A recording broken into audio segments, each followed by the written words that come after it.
Hello everyone, welcome to my YouTube channel competitive aspirants. Friends, AP high court మరియు district court notification త్వరలో రాబోతున్నాయి కాబట్టి ఇవి మ్యాక్సిమం ఏప్రిల్ ఆర్ మేలో నోటిఫికేషన్ రావచ్చు. అయితే ఈ ఉద్యోగాల్లో ఇంటర్మీడియట్ అర్హతతో ఏ ఏ ఉద్యోగాలు ఉన్నాయి అంటే రికార్డ్ అసిస్టెంట్ ఉంది. రికార్డ్ అసిస్టెంట్ ఇది కొంచెం ప్రొఫైల్ రికార్డ్ అసిస్టెంట్ పర్లేదు, జాబ్ ప్రొఫైల్ కూడా బాగానే ఉంటుంది. సో కొంచెం శాలరీ, బేసిక్ శాలరీ మినిమం 26 అలా అరౌండ్ బేసిక్ శాలరీ అని చెప్పారు కాబట్టి చేతికి మ్యాక్సిమం ఒక 35, 36 అలా రావచ్చు స్టార్టింగే.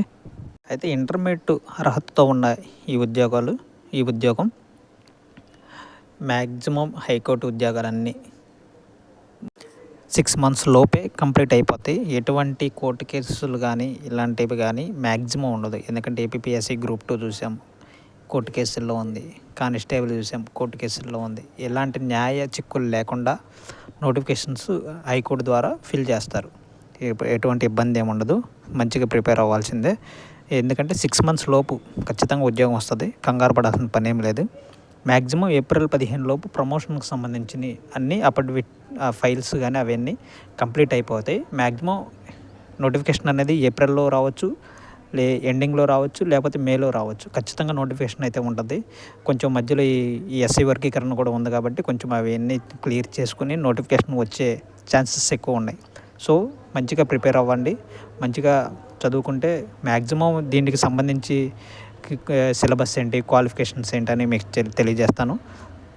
కరెంట్ అఫైర్స్ మోస్ట్ ఇంపార్టెంట్ అండి. ఏ ఎగ్జామ్కైనా జాబ్ రావాలంటే మెయిన్గా కరెంట్ అఫైర్స్ ఉండాల్సిందే. ఆ కరెంట్ అఫైర్స్ బాగా మన ఛానల్లో ఫాలో అవ్వండి. కొంచెం అనివార్య కారణాల వల్ల కరెంట్ అఫైర్స్ డైలీ అప్డేట్ చేయలేకపోతున్నాను. తొందరలో అప్డేట్ చేస్తాను. రికార్డ్ అసిస్టెంట్ దీని యొక్క అర్హత ఇంటర్మీడియట్తో పాటు ఓపెన్లో చేసిన వాళ్ళు కూడా ఎలిజిబుల్ అవుతారు. దీనికి ఈక్వలెంట్గా ఉండే డిప్లొమా వాళ్ళు కూడా ఎలిజిబుల్ అవుతారు. సో ఫర్దర్ స్టెప్స్ ఏంటనేది ఫుల్ డీటెయిల్స్ నోటిఫికేషన్ క్లారిటీగా వచ్చిన తర్వాత మీకు ఎక్స్ప్లెయిన్ చేస్తాను. మ్యాక్సిమం ఈక్వలెంట్గానే ఉంటుంది, ఇబ్బంది ఏం లేదు. సో మంచిగా ప్రిపేర్ అవ్వాలని. ఈ 6 monthsలో క్లియర్ అయిపోద్ది. ఎటువంటి ఇబ్బంది ఉండదు. శాలరీ కానీ ప్రొఫైల్ కానీ బాగుంటుంది. దీనికి అప్లై చేసుకోవడానికి ఏజ్ లిమిట్ ఏంటంటే 18 నుంచి 42 సంవత్సరాల వరకు జనరల్ అభ్యర్థులు ఉంటారు. ఎస్సీ, ఎస్టీ, బీసీలకు వచ్చేసరికి +5 ఉంటుంది. అంటే 42 + 5 అంటే 47 వరకు ఎలిజిబుల్ అవుతారు. ఎస్సీ, ఎస్టీ, బీసీలకి వీళ్ళు 47 వరకు ఎగ్జామ్ అప్లికేషన్ పెట్టుకోవచ్చు.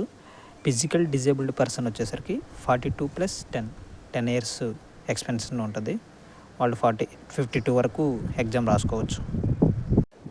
అయితే ఇప్పుడు సిలబస్ ఏ విధంగా ఉంటుంది ఏంటి? సిలబస్ వచ్చేసరికి 40 జీకే ఉంటుంది, 40 ఇంగ్లీష్ ఉంటుంది. 40 జీకే, 40 ఇంగ్లీష్. ఏమేమి ఉంటుంది?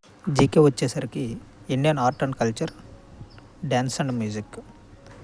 Next Indian history and Indian national movement, Indian geography, agriculture and environment. Next వచ్చేసరికి Indian politics, awards, personalities and institutions, sports. Current affairs వచ్చేసరికి ఇండియా అండ్ ఆంధ్రప్రదేశ్. ఇవి జీకేలో ఉంటాయి.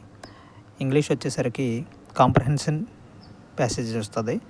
1 word substitutions, synonyms, antonyms, spelling error, spotting the error. గ్రామర్లో వచ్చేసరికి noun, pronoun, adjective, verb, preposition, conjunction ఉంటుంది.